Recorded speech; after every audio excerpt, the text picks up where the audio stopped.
A UK lockdown. We are collectively telling cafes, pubs, bars and restaurants to close. One step closer to a cure. 2 old drugs greenlit for new experimental use. And why are Britons still stockpiling?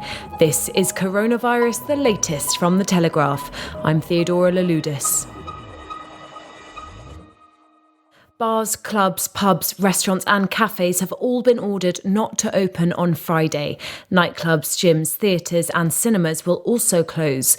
Giving a sense of the timescale of the closures, Boris Johnson said the situation would be reviewed every month and urged the country to resist the temptation to carry on as normal. To repeat, I know how difficult this is and how it seems to go against the freedom-loving instincts of the British people. I also know how much right now workers and business deserve the financial reassurance that we are giving them. But we will get through this. It comes on the same day all non-essential workers in New York were also asked to stay at home. But which UK premises will stay open? Tony Diver's been following the announcement. The government hasn't closed shops, so pharmacies, supermarkets, clothing shops and other businesses will remain open unless their owners decide to close them. So it will still be possible to go shopping, but the government has asked that people do not leave the house unless they absolutely have to. Under the government guidelines, it's still possible to exercise outdoors at a safe distance from others and to shop for essential items like food and medicine, as long as you're not showing any symptoms of the virus or living with someone who it is. The tube will continue to run, but with a reduced service, and with the 40 stations closed yesterday morning remaining shut.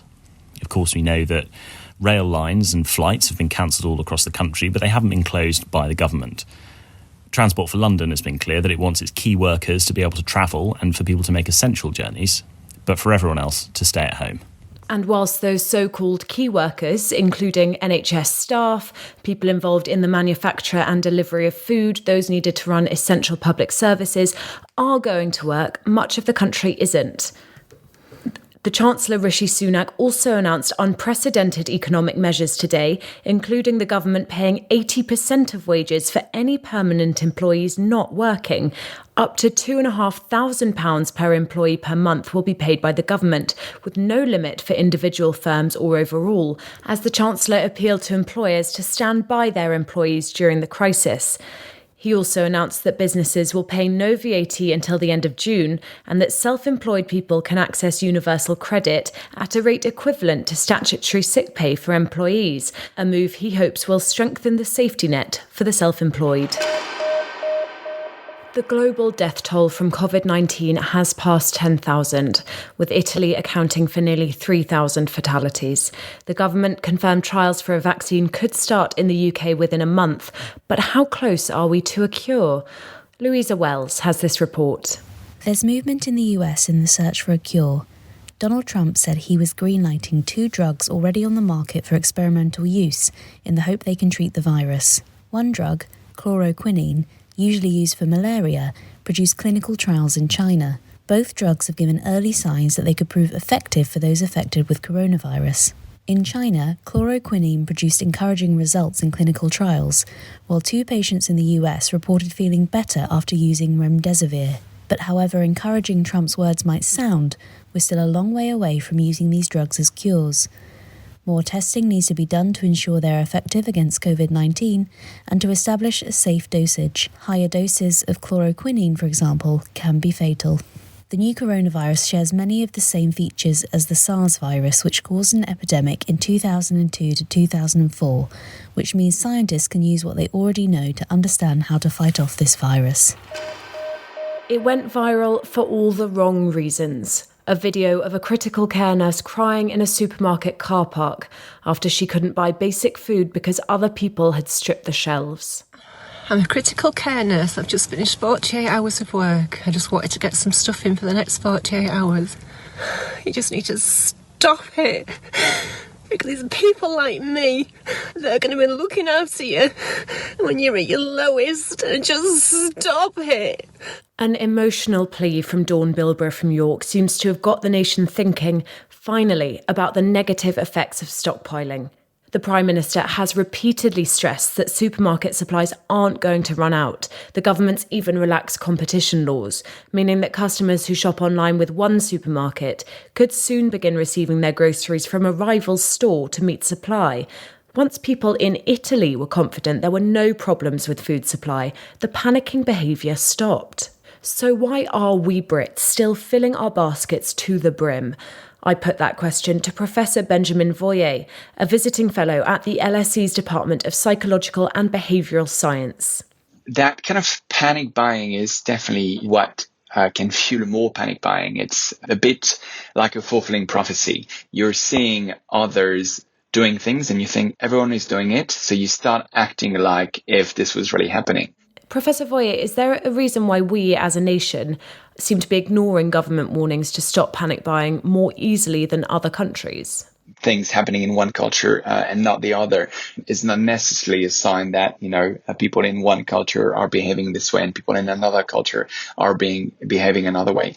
What we're seeing at the moment is that people are very fast at making these decisions, and in this kind of like flight or fight context, often they decide to go instinctively to kind of preserve their survival chances, if you want to put it in kind of an evolutionary psychology frame, and therefore overstock. But it has more to say about individual behaviors than collective behaviors, like cultural behaviors and norms in this case. So there you go. We might be a nation of copycats, but there's no cultural reason why we're stockpiling. So no excuses. Buy what you need. Now, we're gearing up for plenty of quality time with ourselves over the next few weeks and possibly months. The Telegraph is organising live film viewings where you can watch a film alongside our film critic Robbie Collin, live web chats with our food experts. We even have plans for a virtual wine tasting.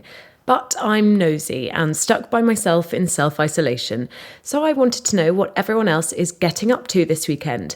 I set my colleague and rival daily podcast host, Danny Boyle, from the Telegraph's 2-Minute Briefing podcast, a mission to find out how his listeners are gearing up for the weekend.